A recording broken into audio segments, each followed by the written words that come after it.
handle the truth.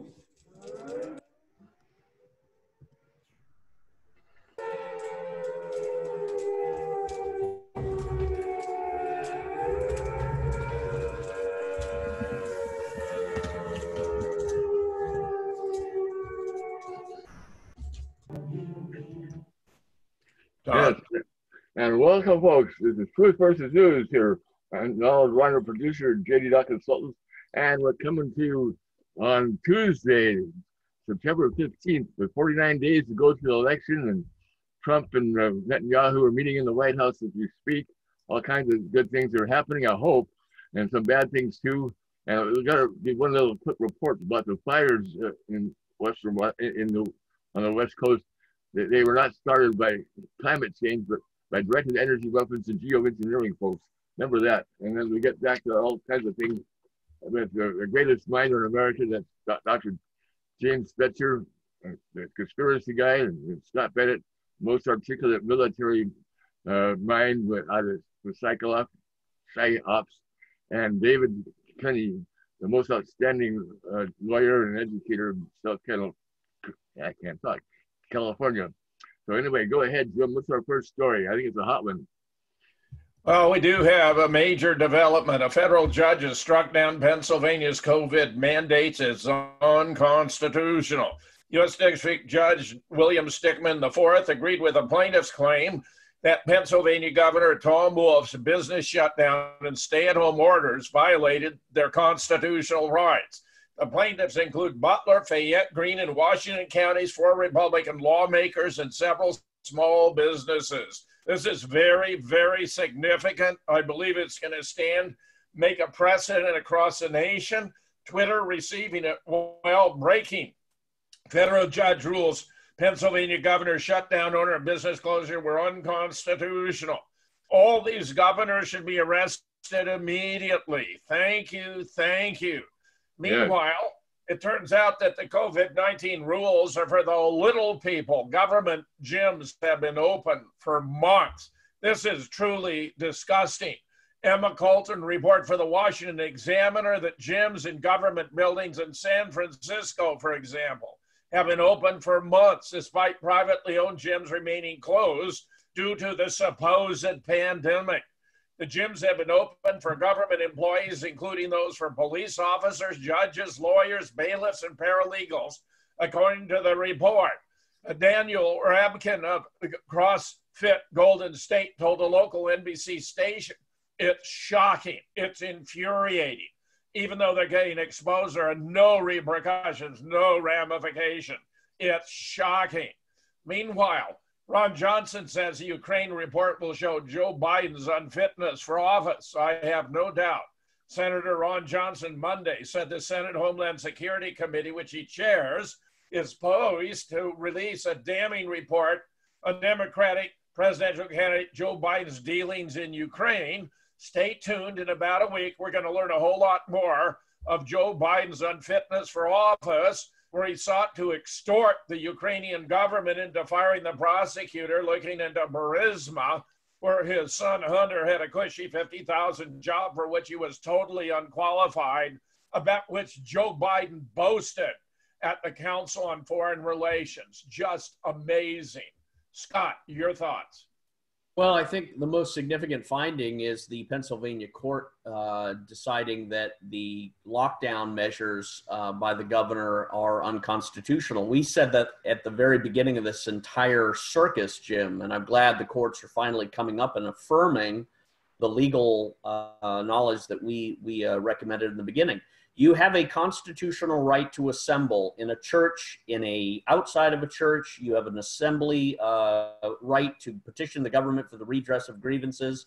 You have a right to life, liberty, and the pursuit of happiness. And part of the right to life is to walk and to exist and to move with unfettered freedom on your body, not to wear a helmet, not to wear a special mask, not to have any artificial impediments, but to live and move and have your being. And these rights are inviolable. They're given to you by God, not by governments. That's what the Constitution of the United States affirms. They are given to men and women by God, their creator, and government came after that. So the judge said essentially, the United States Constitution and the rights given people are not to be suspended or abridged indefinitely by any health issue.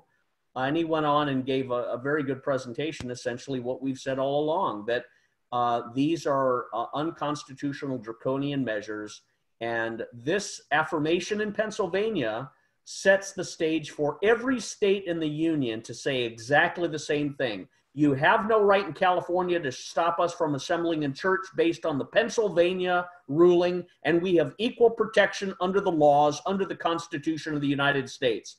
And this is a constitutional issue revolving around the freedom of assembly and the 14th Amendment, and that applies in California, in Seattle, in Oregon, in Florida, and every state in the union. So every state in the union can cite the Pennsylvania ruling and say all of these COVID-19 measures and lockdowns and shutdowns of businesses, shutdowns of churches, forced wearing of masks are unconstitutional, and we are not obeying them. They have no power of law. Jim? Nice point. David, your thoughts? Well, I think that this is the beginning.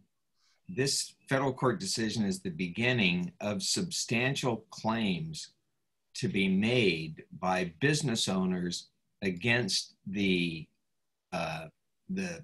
government of Pennsylvania, in particular against the governor.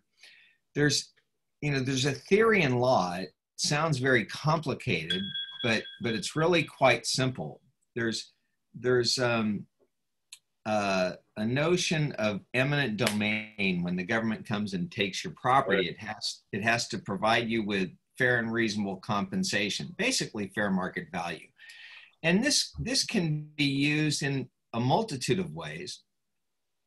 Even so far as valuing a limited partner's share of a business, okay? That if there's a big partnership and some limited partner owns a particular, let's say, a tract that's adjacent to a bridge, then that whole partnership can be affected, and the limited partner can be compelled to sell to the government. So that's eminent domain. But what's really interesting is there's inverse condemnation, and that operates on the following four elements.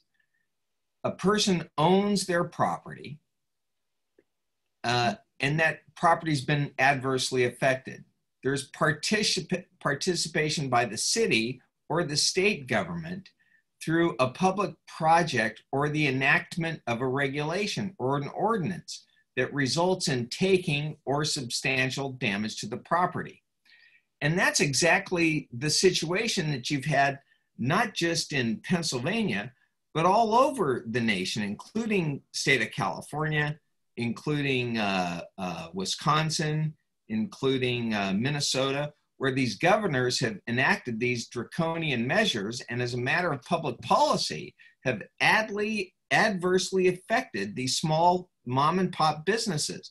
These mom and pop businesses, in my opinion, now have claims, I believe they have claims for inverse condemnation against the government. Good. I think you got that exactly right, David. And I think that this is just the first of many dominoes to fall. Meanwhile, Bernie Sanders is concerned Biden is losing to Trump. Joe Biden's in danger of losing to President Donald Trump in November. Bernie Sanders fears, according to three sources for the Washington Post. His concerns are based on Biden's appeal, really inadequate appeal to centrist voters, as opposed to progressives with a vague campaign platform. Sanders fears Biden's lack of focus on health care, economic plans, or young firebird progressives like Alexandria Ocasio-Cortez are going to cost Biden votes. Sanders is confident Biden's in a very strong position to win, his spokesman said, nevertheless feels there are areas his campaign can improve upon. Sources said Sanders is concerned younger voters are not enthused about getting out to vote for Biden. This is particularly noteworthy among the Biden campaign failing to draw an AOC. She was infamously limited to just 90 seconds at the Democratic National Convention last month speaking only to introduce Bernie and not to speak for Biden. Meanwhile, moments after Biden tries to deny he's Slow Joe, a video shows the poor guy losing his train of thought. Biden had a chance to address the accusations of Slow Joe during a recent CNN interview. However, the result may not have helped his cause. Joe Biden loses his train of thought when saying he isn't Slow Joe, though he's being asked, this idea of, Slow Joe. And Biden says, I shouldn't laugh about it because, anyway, Donald Trump, just look at us both, watch us and determine whether or not you think, I'm misleading anyone, not you personally, but the public, look at me, judge me based on. There was an earlier interview in August when Biden similarly attempted to defend his mental fitness with a complete lack of success. I am very willing to let the American public judge my physical and mental my physical as well as mental fitness, and to make a judgment about who I am, what state of affairs I have. Pathetic. Meanwhile, there's a startling post from an anonymous former staffer laying out the extent of the dementia. This is very troubling. This is a big one, and the one I have the least direct experience with it, but it's been an open secret for some time. Anyone who has a relative with Alzheimer's or dementia can tell you there are good days and bad days. On the good days, when Joe's at his most lucid, his campaign manager, Jen, will send him out for photo ops or TV interviews. Make hay while the sun shines, On the bad days, Jen just tells the press, no Joe today. And they're all like, okay, cool. Most of the time, he's just a little foggy and gets really agitated. But one of my coworkers told me back in May, there was a day where he thought he was running against Gary Hart in the 84 primary again. Joe went under wraps for several days following. He's been more lucid recently because his physician, Dr. O'Connor, took him on Namenda. Jen apparently was worried someone find it out because she insisted he prescribe it under a series of phony names and then have interns pick it up. I'll bet there are a lot of pharmacists in Philly wondering why there's so many young people on Namenda. The dementia medication has some unfortunate side effects. There's no dancing around it. The medication has made Joe incontinent. Though his good days have increased dramatically, he can barely get to a press event without running to the bathroom. That's why he didn't take questions after announcing Harris as his running mate. They weren't afraid of the questions. The press loves him. They were afraid he was going to pee in his pants on camera.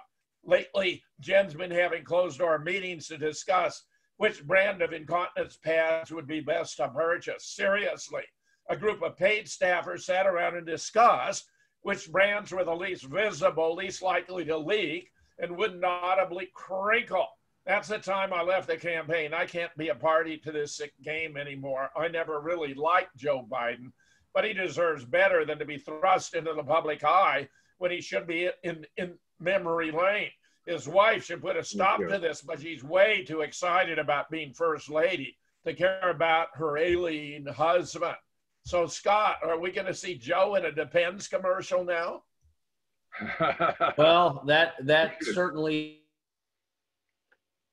is, the inevitable destination for this sort of downward spiraling trajectory. It's a very real health issue that I think health doctors and a lot of people who've studied this have equated the reason for people getting a lot of this is because of the statin drugs that they take for high blood pressure or cholesterol that in fact eats away the cholesterol in the brain, not the bad cholesterol. It eats away the good cholesterol. So there's a whole pharmacological timeline how this country, and Joe Biden is the poster boy for degenerate mental, weakness, disease, Alzheimer's, dementia. The critical issue is, of course, he's running for president of the United States.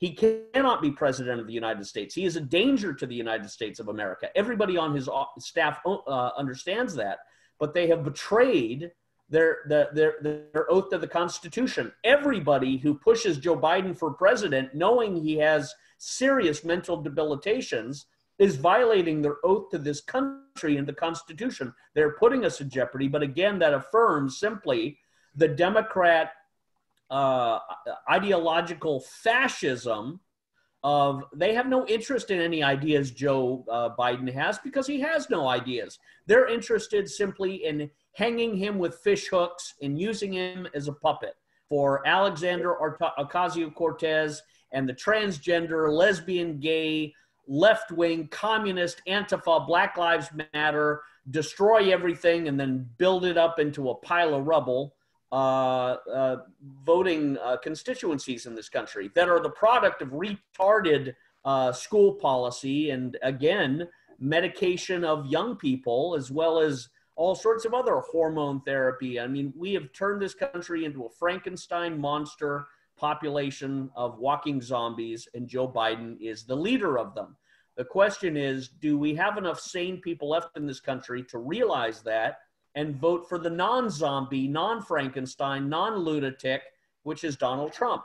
And more people are picking up on that. There are stories, and there's one that just came out today from Thiessen, who's a political Republican guy who does a podcast with a gal who doesn't like Trump. And his article was, never Trumpers are now coming over to Trump's side, with women and others saying, I never would have voted for Trump. I never voted for him in the past, but this year I have to. That's a very, very powerful moment, Jim, when people are saying, I never liked Trump before, I didn't vote for him, but this year I have no choice but to vote for Donald Trump, because anything else is going to take this country into a dark age of civil war, violence, bloodshed, old people getting their food and their cocktails ripped off their plate with savage, violent reparation criminals storming the streets, which will only end in the death of all of these BLM criminals. And Trump has said that too this weekend with Janine Pirro. He said, this is going to end bad for these people because the patriots are not going to take it. That means they're going to stand up. They're going to start killing the bad guys when they start getting out of line and hurting people and burning businesses. And they're not going to wait for the police. And with these recent shootings and killing of the police and the military are going to stand on the patriot community as they put down these dogs. So I think Joe Biden is a clueless person who's still may be taken out. I don't see him participating in any debates, and they're going to use the moral turpitude card like Nancy Pelosi tried. But again, this is a party that is going the way of the dinosaur, Jim. Well, they're going to get more votes if he doesn't turn out to debate. Yeah, Don, your quick thought?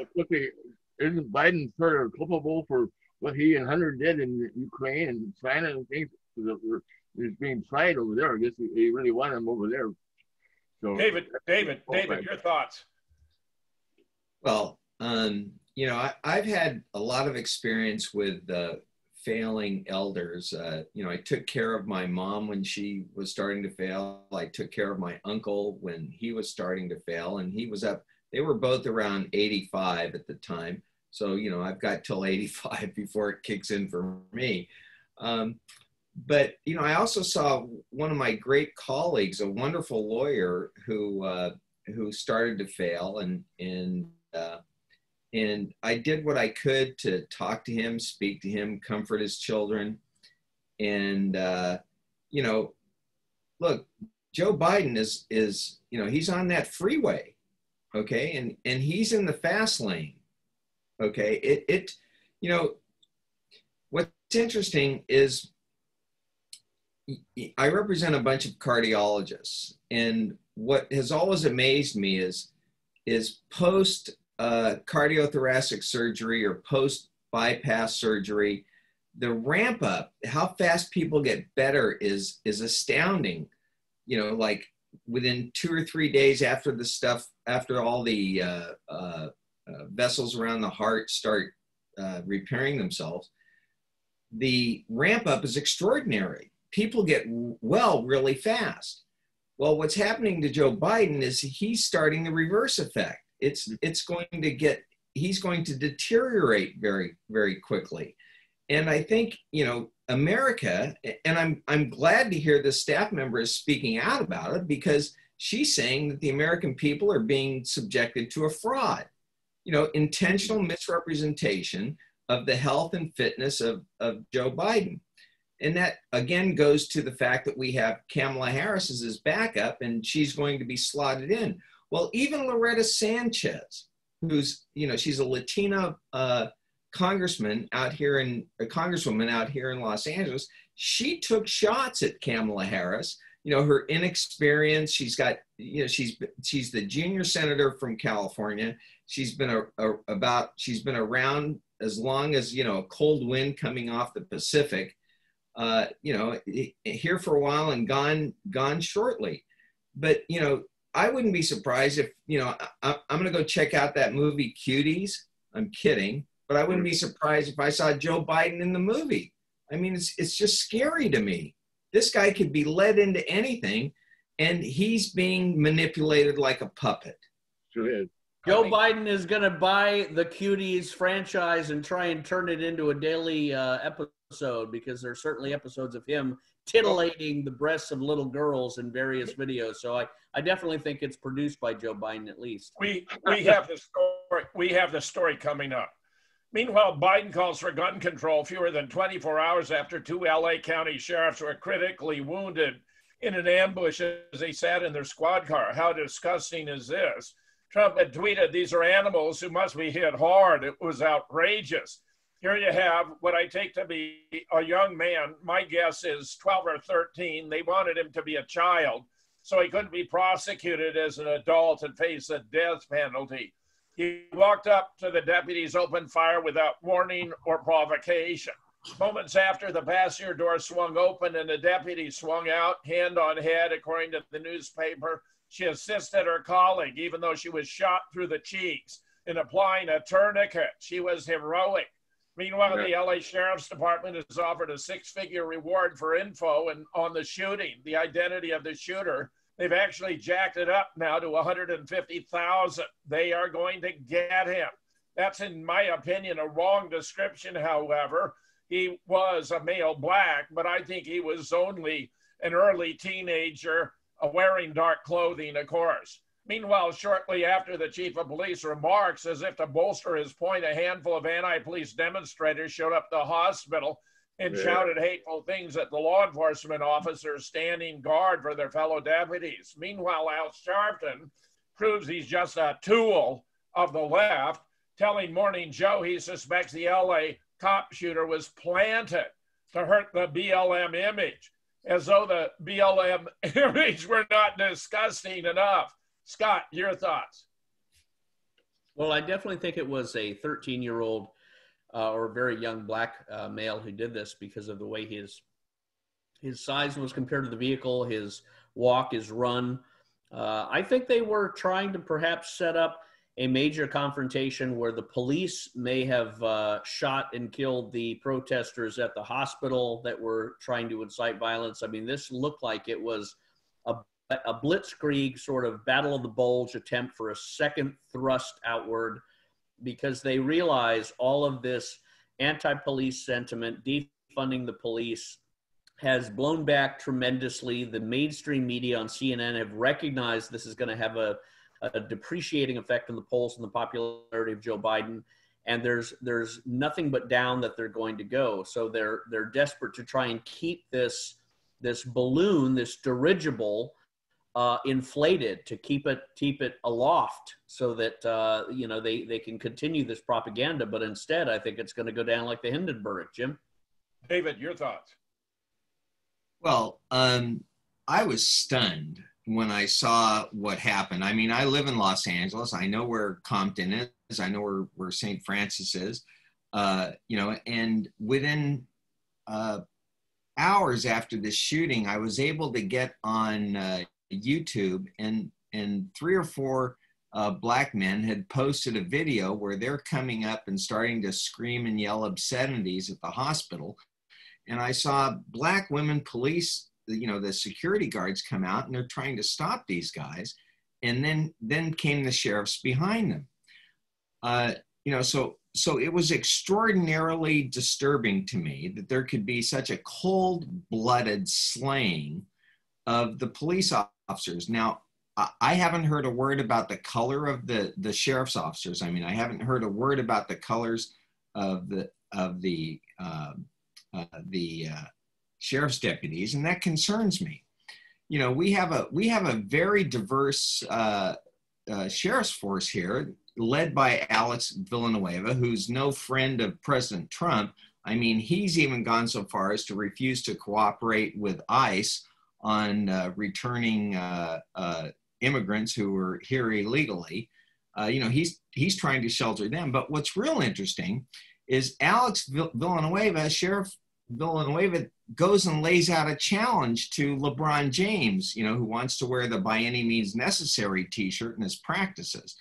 And so you have this confrontation now taking place between the Black community and the Latino community. And I mean, if it is, as I suspect, it's an all-out challenge between those two communities. And that gets scary in Los Angeles because it can be very volatile.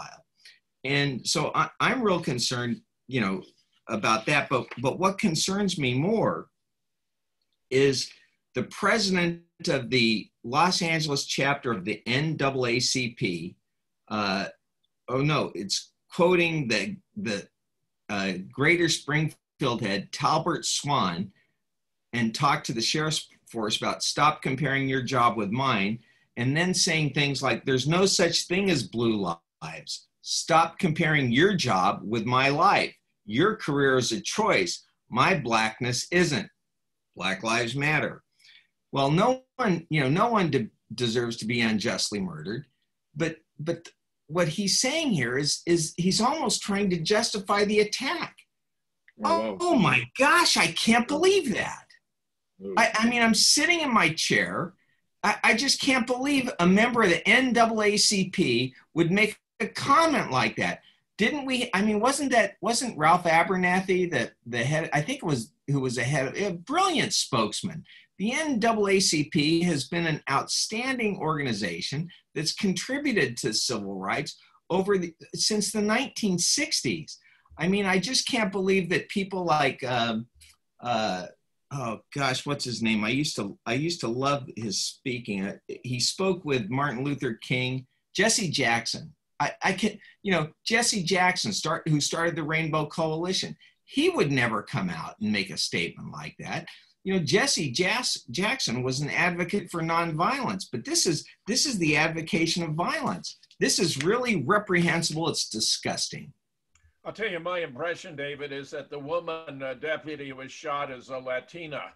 Now, whether the other deputy is Black or white, we'll find out.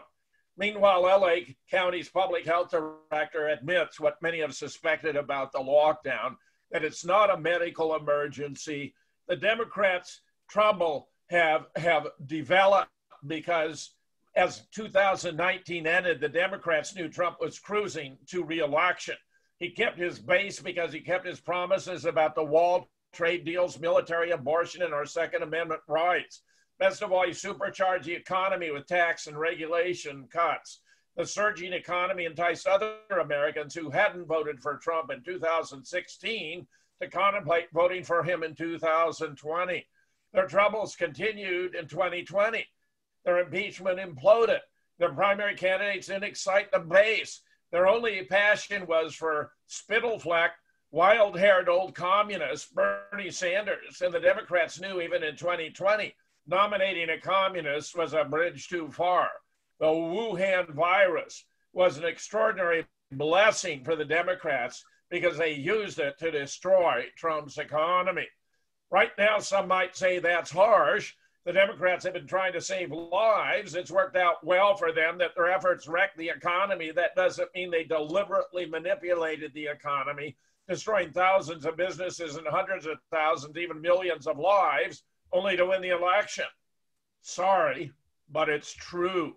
Although Democrats initially played down the Wuhan virus, denouncing Trump as a xenophobe for closing down traffic to the U.S. from China and Europe, they soon realized the virus had the potential to damage the economy. As the lockdown continued, the Democrats gave passes to Black Lives Matter and Antifa. People began to suspect that politics was driving the Democrats' insistence that Americans must live abnormally constrained lives until the virus ends or there's a vaccination. Wow. Trump, therefore, terrified the Democrats, promising a vaccination before the election. Kamala Harris responded, saying preemptively the vaccination would be dangerous. Now we have something different. We have Los Angeles County, America's most populous, the largest government entity, not a state or federal, and the third largest metropolitan economy in the world. It's also entirely Democrat run, as evidenced by poverty, drugs, and homelessness, and vast wealth inequality. Now we have the head of public health admitting we are not anticipating moving to tier 2 or reopening K through 12 schools, at least until after the election, after in early November. However, there's no scientific connection between the election and the Wuhan virus. There is, however, a cynical connection between the lockdown and the elections. Democrats know that, and she said it out loud. If you've suffered from the lockdown, be sure to remember the Democrats did it on purpose. I've documented this in the coronavirus phenomenon, medical emergency or political pandemic. You can find at Jim the Conspiracy Guy. Biden has refused to disavow Antifa rioters, no doubt because Antifa redirects his campaign, gives it money. It's a voter registration campaign in money laundering operation for Biden. Biden will not call out Antifa or Black Lives Matter rioters by name. He'll say violence is bad, but he won't condemn the specific groups carrying out. The reason is it's not just Biden's a coward and afraid to go against the mob. It's that he has directly supported the rioters, and in turn, they have directly supported him.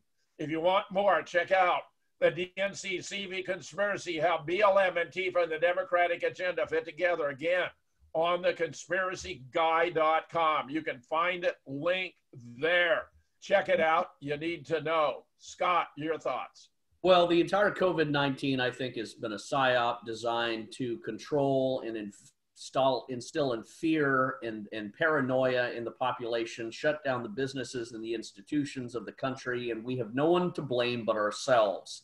This was not done by aliens. It was not done by Russia. It was not done by Queen Elizabeth. It was done by the United States of America, the President of the United States, and the governors of the United States, amplified by the cacophony of lies and propaganda by various Democrats in the House and Senate and elsewhere, and mayors and all that jazz. Now, the president has navigated his way out of it. He should have taken a different path.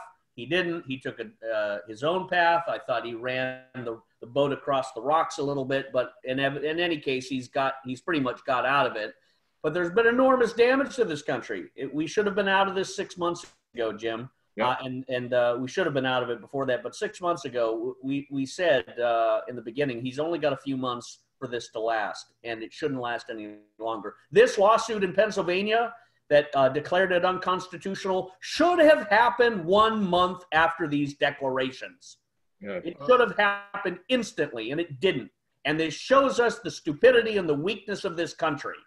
And we sit back and we fall down and we abandon, we throw our arms up, all because of this hyped up propaganda that a virus infection is running rampant and there's no evidence for it. And we've caused domestic damage. Jim, did you want to... All the problem occurs between the time these unconstitutional acts are taken and the time they're brought into court. It's painstaking, detailed. That is the problem, as David will now confirm. Your thoughts, David. Sure, I'm delighted to speak on this subject. Look, let me give you an example, firsthand experience, okay?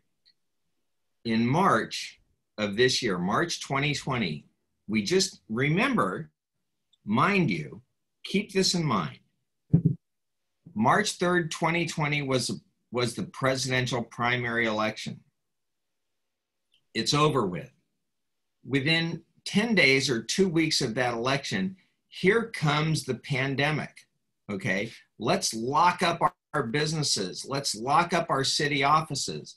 Well, they started locking down the city offices, the county offices and local government and courthouses and board of supervisors. You couldn't get into government.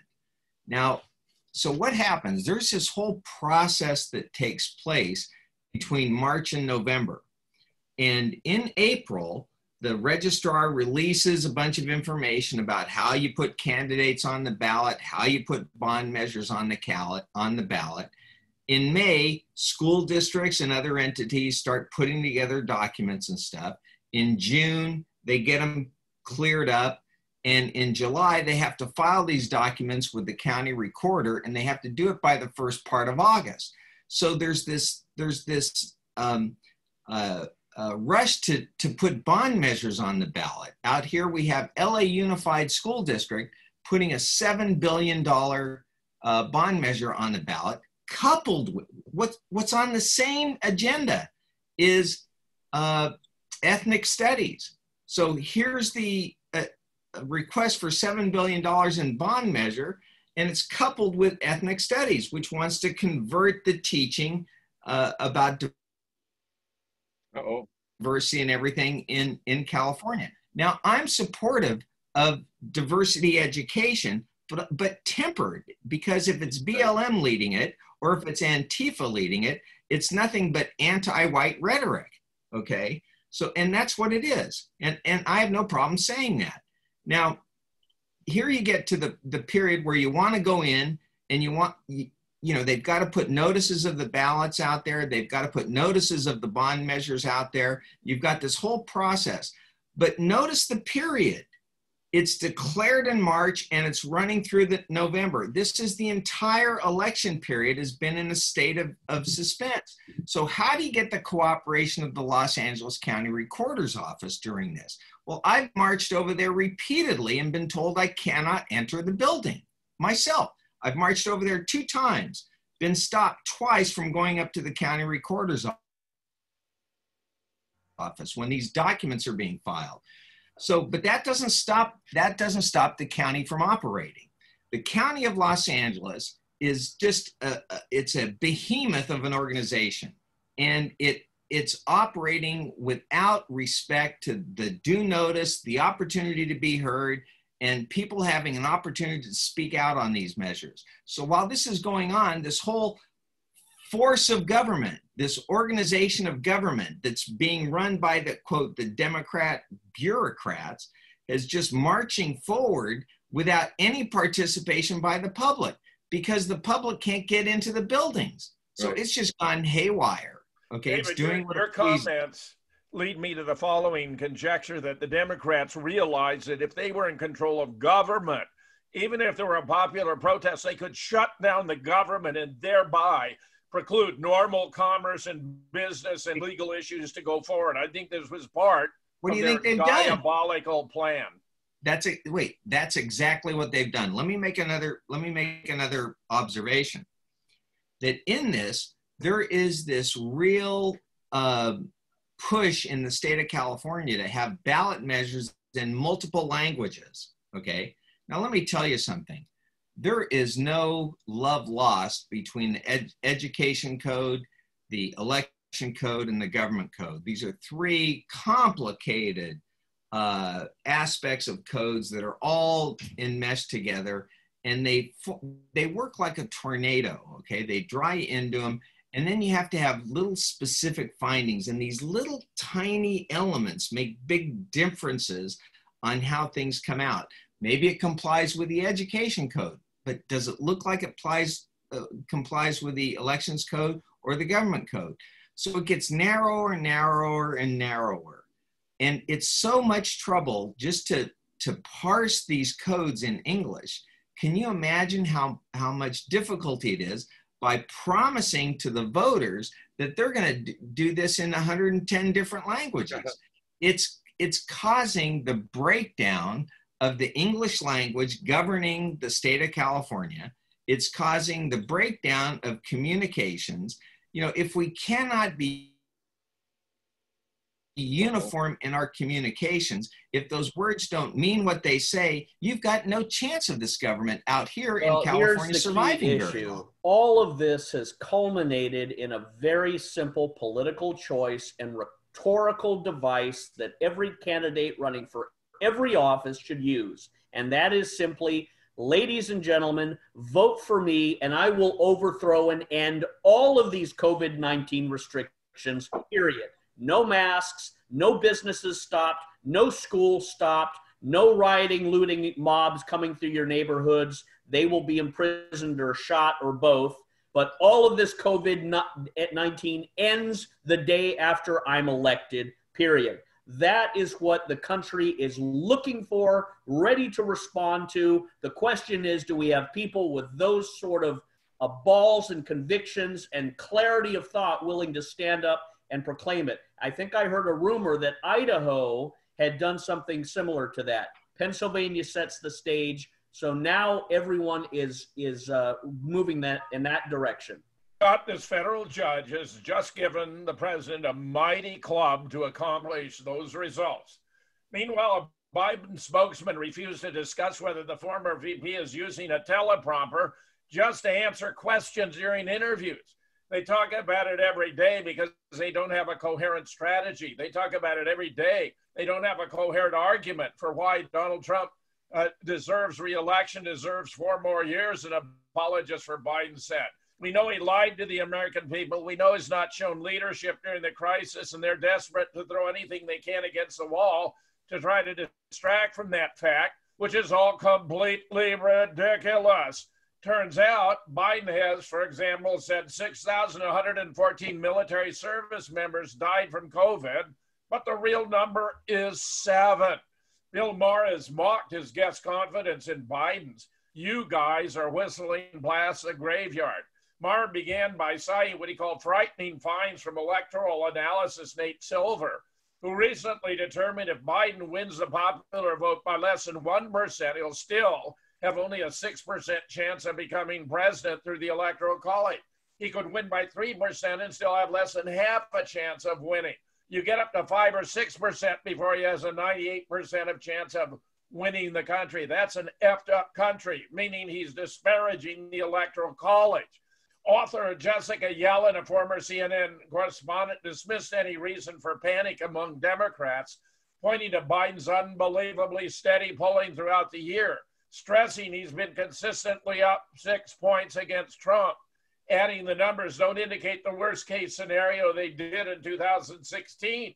But in 2016, Hillary was predicted to have a 99% chance to win. Trump voters were told they shouldn't even bother to turn out. You sound like the panels I used to have on right before the last election. You guys are whistling past the graveyard, said Bill Maher. Yellen doubled down, saying Maher, she thinks it's very hard to see Trump convince the rest of undecided voters to support him, pointing to polling that shows his law and order message and has not improved his standing among voters. I don't know where she got that, what polls are looking at. It's making a huge difference. Mayor said, well, it could shift.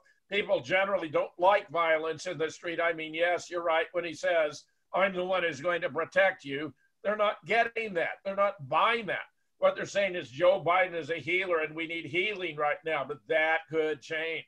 Already we have polls showing Trump expected to prevail over Biden in the debates 47-41. That ought to be 97-3 if they're being realistic about it. Scott, your thoughts?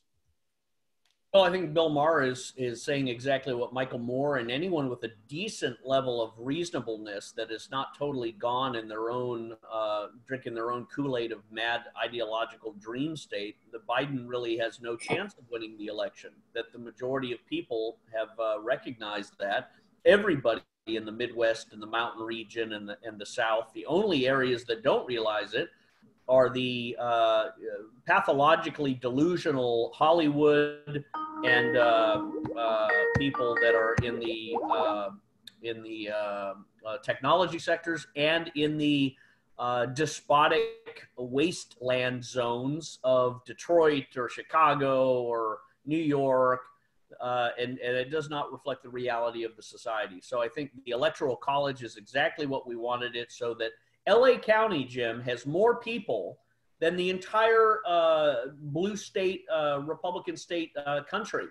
And that's very striking when you can have LA County, which has this overwhelming amount of population, to be able to determine the election results for all of the country. That's why the Electoral College was designed and created, so that you would not have one county and one state dictate to the rest of the country how to live.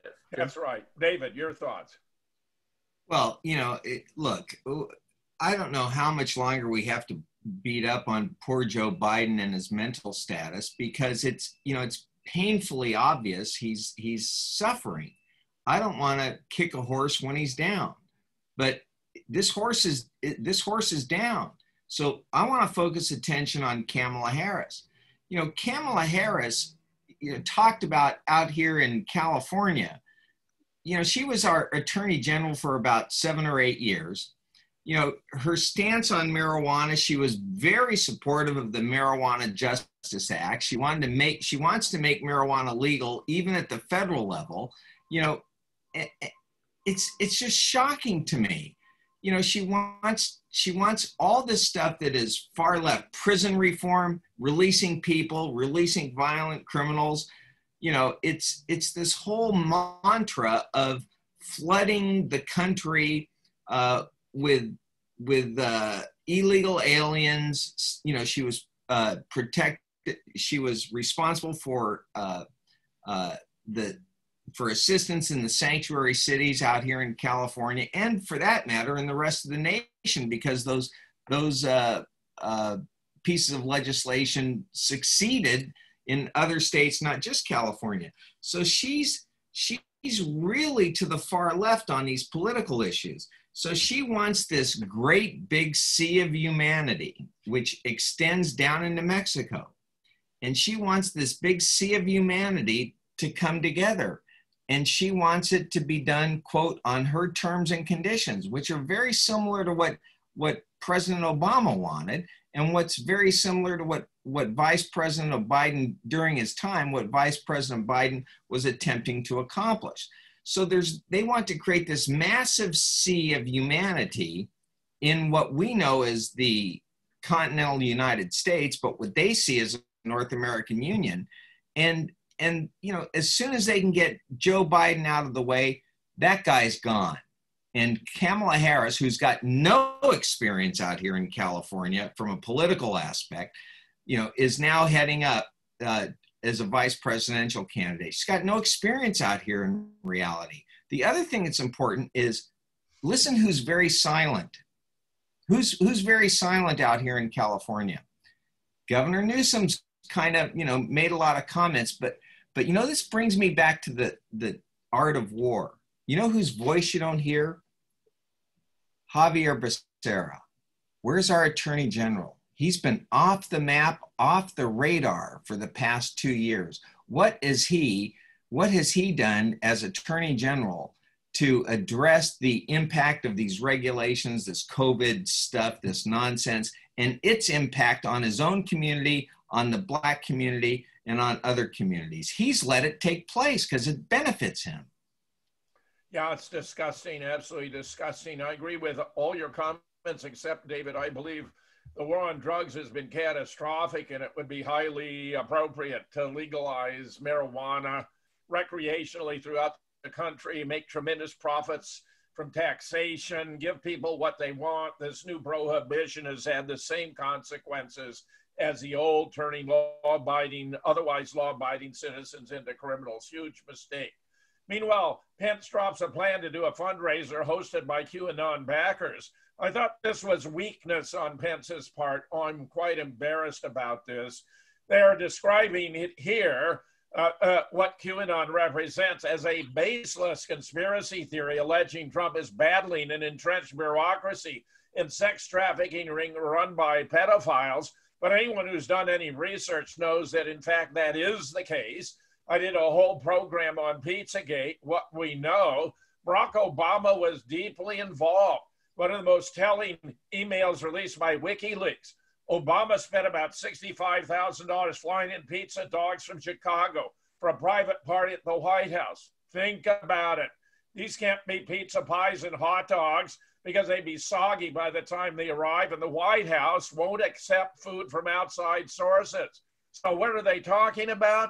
In the language of pedophilia, a hot dog is a boy, pizza is a girl. They were talking about Barack Obama spending this sum of taxpayer money to fly little boys and girls into the White House for a private party. This is disgusting beyond words. Go to Jim, the conspiracy guy. if you have the stomach for it, and check out Pizzagate, Real or Fiction, talking about the American franchise of the international pedophile operation. Scott, your thoughts? Well, I would agree with you, Jim, that Mike Pence has shown weakness. I think he's a very sketchy individual personally. I think there's a lot of things about him that are very dubious, that he may have, in fact, have some activities in this realm himself. I think he's a dullard. I think he's unattractive. He's got no charisma, or he's got the charisma as a piece of cardboard.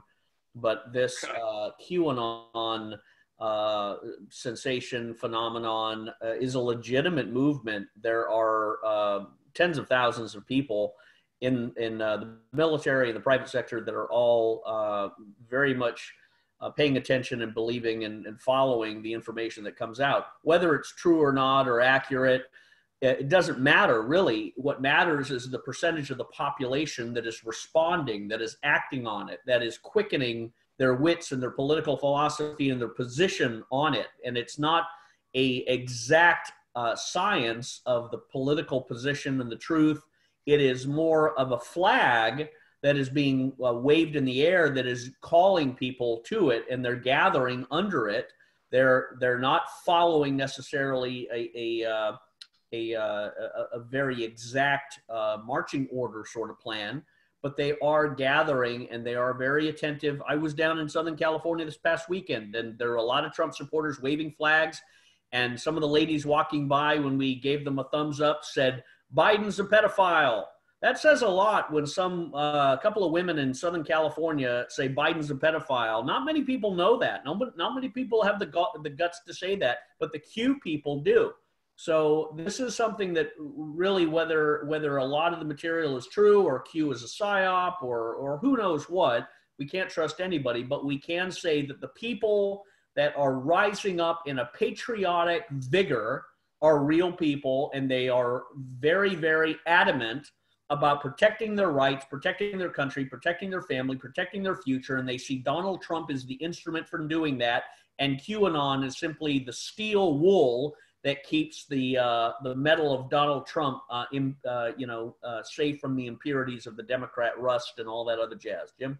Well, my wife, who's very perceptive, has concluded that Mike Pence is gay and that his wife watches him like a hawk so he won't wander over to a men's room to get a blowjob. I mean, I'm telling you, this is, she's been spot on about people that I misjudge, even though I thought I knew them better than she, time and time again. David, your thoughts? I agree. Well, I don't, I kind of, I have my reservations about Vice President Pence. I listened to his speech at the United States Air Force Academy, and I listened to it from beginning to end because I wanted to evaluate Vice President Pence. I was not impressed. His content is shallow. His enthusiasm is weak. His articulation of complex ideas is wanting. And he has no gifts of persuasion or in an ability to instill confidence in people listening to him. Now, let me talk about Q for a moment. I'll talk about a real cutie, okay? How about Catherine Herridge? She's a marvelous reporter. I've checked on the Q posts occasionally, and when I hear that Catherine Herridge has got a post up or she's been posted on Q, I go check it out because she's a very reliable reporter. Her information has so far, from my perspective, been absolutely 100% verified. So when it comes to this Q movement and Vice President Pence not having the what's the right word? The courage to go address a bunch of Q supporters and to take funds from the Q supporters, that's a patrimonious kind of brush off to them. I think it's abhorrent. I think that people can support who they want. They should be able to finance such support, and they should be able to send money to their political candidates. But I trust in a lot of the information that Q has delivered. Now, as far as the pedophile stuff go, I'll take 1 minute on this. Years ago, I started having a conversation with a friend of mine up in Trinity County about the impact of cultures other than Native Californian having influence on our political campaigns, on our bond measures, on all sorts of things taking place in California, under the rubric of we have agents of foreign states in California. It's the best way to put it. She told me about this pedophile, story and rule, and the news stories, and I was like, I can't believe this. I can't, it's like, no, you're not listening to what I'm telling you. I'm talking to you about these agents of foreign states and, serious concerns about legislative policy inside government. And then I'm hearing about these pedophile rings and so on and so forth. I didn't believe it. And then I learn about Epstein, and then I learn about, I see the photo or the film clip of Joe Biden, as Scott said, titillating a young girl's breast. It's clear that the young girl was concerned because she jerked and walked away. But, I don't know what the hell is going on here, but I don't like it. These kids have to be protected. Children have to be protected, and they have to be protected until they're 18. I think we all 100% agree with that. And it's very thematic, I believe, in terms of our next story. Obama's Netflix board member Susan Rice silent amid the Cuties firestorm. This is quite bizarre. Both the Obamas and Rice are closely connected to the company. Former President, First Lady, in the middle of a multi-year agreement signed back in 2018 to help produce films and series for the platform. Rice, meanwhile, was appointed to the Netflix board the same year. Cuties is a French comedy drama whose protagonist is an 11-year-old Senegalese Muslim girl from a traditional yet dysfunctional family who joins a dance group known as Migones, also the French name of the film. Unlike a normal dance group, however, the children's activity involves highly provocative and sexualized dancing, with twerking, a style predicated on shaking one's buttocks up and down at the center of the performance as though one were performing intercourse. The film has provoked outrage among the wider population with its YouTube trailer, attracting an incredible 1.6 million dislikes compared to just 39,000 thumbs up. Meanwhile, around 600,000 people have signed a petition to cancel their Netflix subscriptions because of the film, while the hashtag cancel Netflix trended on Twitter on Thursday. We'll take a break here now. Don, I know you are ready to call us for the first hour, so it's your opportunity to do so, my friend. Yes. Thanks so much for watching Truth versus News here on the 15th of September. It's really hot, and stick around for the second half. We're just getting warmed up here. There's so much happening that you've got to know what's really going on and want to share it. So thank you so much for joining us for this first hour. We'll see you in a short bit.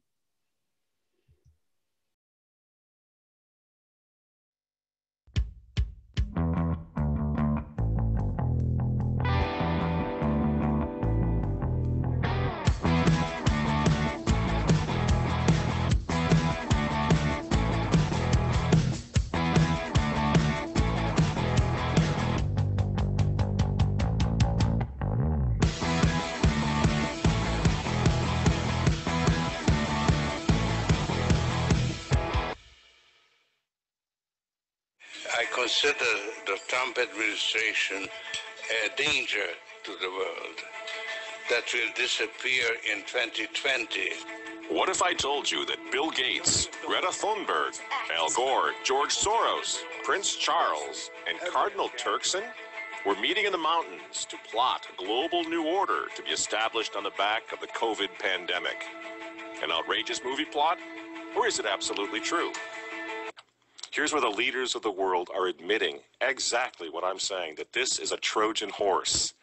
Now in Davos, they call it the Great Reset, and it's scheduled now to kick off in January 2021. Now is the historical moment, the time, not only to fight severe virus, but to shape the system. We have a unique but rapidly shrinking window of opportunity to learn lessons and reset ourselves on a more sustainable path. What is it that would make it so that history would look at this crisis as the great opportunity for reset? The Great Reset is a welcome recognition that this human tragedy must be a wake-up call. It's the Davos Summit and the Great Reset. They need President Joe the Catholic Biden to hand us, the United States, over to them if he wins this election. This is why they're trying so hard to take Donald Trump down. Biden is not a serious candidate. We can all agree on that, right? He's not serious. The poor fellow. He's in his dotage now. So what are they doing? They don't want a serious candidate. I'm not talking about on the right. I'm talking about on the left. They don't want someone who's going to be serious. Everyone with a pulse knows Joe Biden can't do this job. What's he doing there then? In my opinion, he's the personified monument to the U.S. presidency that the mob will tear down in January. They need to reset everything, including the politics of the United States, the governance of the United States. Besides that, old Joe the Catholic Biden has always been a New World Order guy. The affirmative task we have now is to actually create a new world order.